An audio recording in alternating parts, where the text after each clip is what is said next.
ማዳም አንዲት እህታችንን በ8 ወሯ ወደ ኢትዮጵያ ትኬቷን ቆርጣ ሸኛቻት። እንዴት አድርጋና ምን አጥፍታ በምን ምክንያት እንዳሳፈረች ከመጀመሪያው እስከ መጨረሻው ድረስ ታሪኩን እነግራችኋለሁ። አሰላሙ አለይኩም፣ በድጋሚ ተገናኝተናል። ዛሬ ይዤላችሁ የመጣሁት የአንዲት እህታችንን ታሪክ ነው። በ8 ወሯ ነው ወደ ኢትዮጵያ ያሳፈሯት ማለት ነው። በምን ምክንያትና እንዴት እንደሆነ እነግራችኋለሁ ማለት ነው። በፊት ማዳሞች ቶሎ አያሳፍሩም ነበረ። አሁን ላይ ጊዜውም ከፍቷል መሰለኝ። በቃ የሆነ ጥፋት ስታጠፉ ቀጥታ ሳይነግሯችሁ ሳያማክሯችሁ ድንገት ነው የሚያሳፍሯችሁና ምናልባት ከዚች እህታችን ጥፋት ልትማሩ ትችላላችሁ። እኔ እንደ ጥፋት አላየውም። ነገር ግን እነሱ ጥፋት ነው ብለው እንግዲህ በ8 ወሯ ሳያማክሯት ድንገት ልብሷን እንኳን ሳታጥብ ነው የሸኟት ማለት ነው። እንዴት እንደሆነ ከመጀመሪያው እስከ መጨረሻው ልንገራችሁ ማለት ነው። እህታችን ከሄደች 8 ወር ነው እነሱ ጋር የሰራችው። ስለ ቤቱ ስትናገር 2 ሴት ልጆችና ባልና ሚስት ናቸው ያሉት አለ። ሴት ልጆችም ከፍ ያሉ በ13 እና 15 አይነት ከፍ ያሉ ሴት ልጆች ናቸው ያሉት አለችና ቤቱ ብዙ ህልሞቿን ያለመችበት ብዙ የቤተሰቦቿን ህይወት ለመቀየር ቤት ለመስራት አይደለም 2 ዓመት 4 5 ዓመት ደጋግማ ልትሰራበት የምታስብበት አይነት ቤት ነው። ሰዎችም በጣም መልካሞች ናቸው አለች። በሄድኩኝ በሳምንቴ ስልክ ገዙልኝ።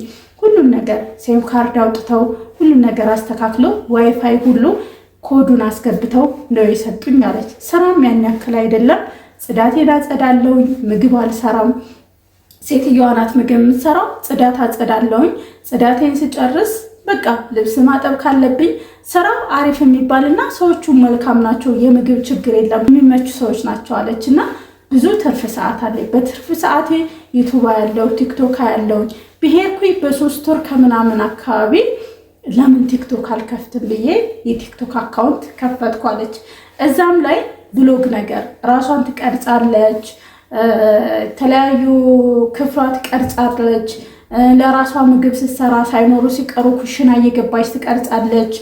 ከ3 ወር በኋላ ደግሞ አንዳንድ ምግቦችን መስራት ጀመርኩኛለች። ለምሳሌ ስከታትፍ ሩዝ ከሆነ ስሪ፣ የሆነ ለየት ያለ ነገር መስራት ካልሆነ አንዳንድ ቀላል ነገሮችን ለነሱ ምግብ መስራት ለመርኳለች እና ምግብ ስትሰራ ስፖስታለች፣ ቤት ስታጸዳ፣ እንዲሁም ደግሞ ሳይኖሩ ሲቀሩ ምኝታ ቤት ማዳም መስታወት ጋር እንደዚህ ራሷን እየቀረጸች ፖስታለች። በተለያዩ ነገሮች እያቀናበረች በጣም ደስተኛ ህይወት ነው የምትኖረው። ደሞዟን በየወሩ ነው የሚሰጧት።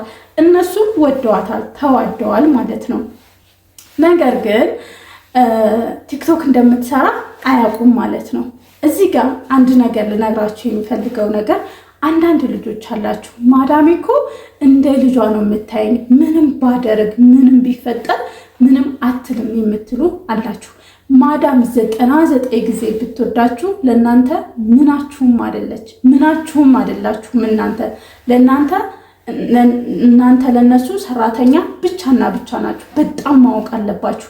በተለይ እኛ ኢትዮጵያኖች አንዳንድ ይሄ በፍቅር ላይ የዋህነን በቃ ከወደዱን ምናምን ነገር ወይ ስትወደኝ እኮ እንደ ልጇ ነው የምታይኝ ምናምን፣ እንደዛ እንዳታስቡ። የሆነ ሰዓት የሆነ ስህተት ከሰራችሁ ስህተቱን እንኳን ተውት፣ ቢያማችሁ ቢደክማችሁ እድሜ ልካችሁን እነሱ ጋር እያገለገላችሁ ወይ ወድቃችሁ ብትሰበሩ ሌላ ያልተሰበረች ሂደው ሌላ አዲስ ያመጣሉ እንጂ አረጂ አገልግላናለች ትንሽ እስኪ 1 ዓመት እናስታማት አይሏችሁም፣ ምንም አይሏችሁም። እንደው እነዚህ እያላችሁ እንዳትሸወዱ። ራሳችሁን መጠበቅ አለባችሁ። ራሳችሁን ጥንቅቅ ማለት አለባችሁ። በቃ ሁሌም የሆነ ነገር ቢፈጠር ለነሱ ላይ ሰራተኛ ነኝ ብላችሁ ራሳችሁን ማሳመን አለባችሁ ማለት ነው። ምናልባት ብትወድቁ ድንገት ሐኪም ቤት አንዴ ሊወስዷችሁ ይችላሉ። ከዛ ውጭ ግን እናንተን አያስታሟችሁም ማለት ነው። ይህንን ማወቅ አለባችሁ። አብዛኞቻችሁ በቃ ማዳም እንደ ልጇ ነው የምታይ ምናምን አይደለም። ችግር ይሄንን የምታውቁት እኔ ብዙ ሰው ስለማውቅ ነው።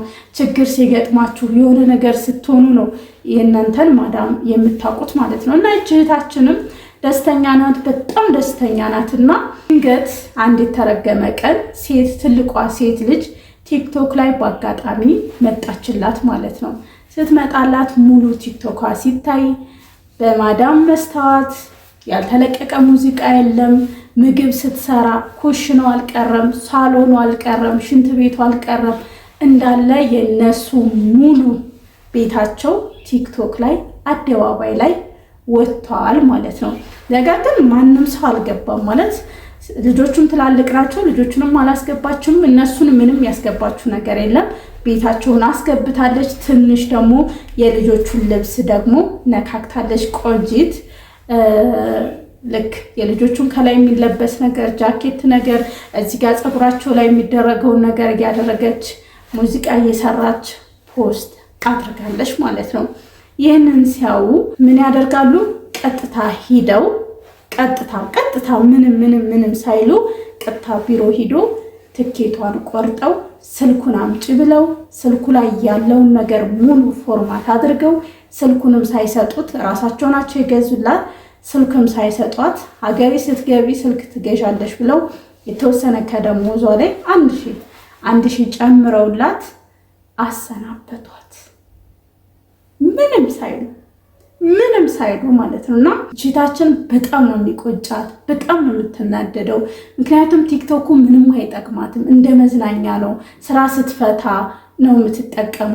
እና ምን አለ በቃ ስልኬንም ቀምተው ፎርማትም አድርገው ሁሉም ነገር አድርገው በቃ ያለ ስልክ ለራሱ ቢያሰሩኝ መስራት እችላለሁኝ። የቆሸሸ ልብሷን እንኳን አላጠበችም። የቆሸሸ ልብሷን ሳታጥብ አሳፈረቻት ማለት ነው። አሁን እንደዚህ ነው የድሮ ማዳሞች። እኔ እንደዚህ አልነበረም። አስጠንቅቀው ሳምንት ሊቀርሽ ነው ምናምን ሳምንት ሁሉ ይሰጡ ነበረ። እሷ ግን እንደ ነገ ነው ትኬቱን ቆርጠውት ልክ ዛሬ ማታ ነገ ትሄጃለሽ፣ ነገ 24 ሰዓት ነው የሰጧት። ነገ ማታ ትሄጃለሽ ነው ያሏት ማለት ነው። እና በዚህ መልኩ እህታችንን አሳፈረቻት ማዳም ማለት ነው። እና ይቺታችን ቲክቶኩን ታዩ እንኳን ብትለይ ችግር አልነበረው። ምክንያቱም ቲክቶኩ ምንም አይነት ገቢ አልነበረውም። እሷ እንደ መዝናኛ ነበር የምትጠቀምበት። ቲክቶኩን ትታ ብታሰራኝ እውነት ለመናገር ሴትዮዋ መልካም ሰው ነበረች።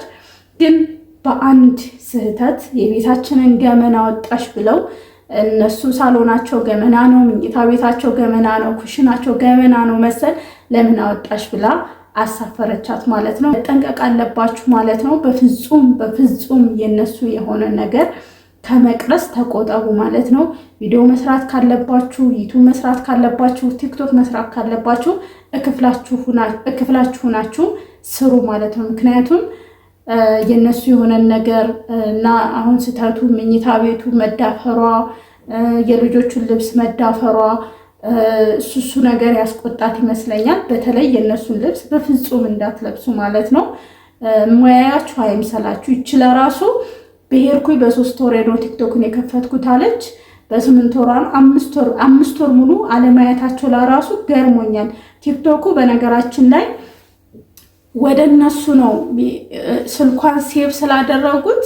እኔ አሁን ሴቭ ያደረኳቸው ሰዎች ምናልባት አባትና ቲክቶክ ስለማይጠቀም ወይ ልጅቷ ስልክ ቁጥሯን ሴቭ ስላላደረገችው ነው እንጂ ወደ እነሱ ነው የሚሄደው። እኔ አሁን ሴቭ ስልክ ቁጥራቸው ያላቸው ሰዎች ፎሎ ባደርጋቸውም ባላደርጋቸውም ቶሎ ወደ እኔ ይመጣል እነሱ የሚለቁት ነገር ማለት ነው። ስለዚህ በተለይ በዛ ቁጥር በኢሜይልም ብትከፍቱትም በስልክ ቁጥራችሁም ብትከፍቱ በምንም አይነት መልኩ ብትከፍቱ የምትሰሩት ነገር ዩቲዩብም ሆነ ቲክቶክም ሆነ ወደ ለራሱ ሪኮመንድ ያደርጋቸዋል።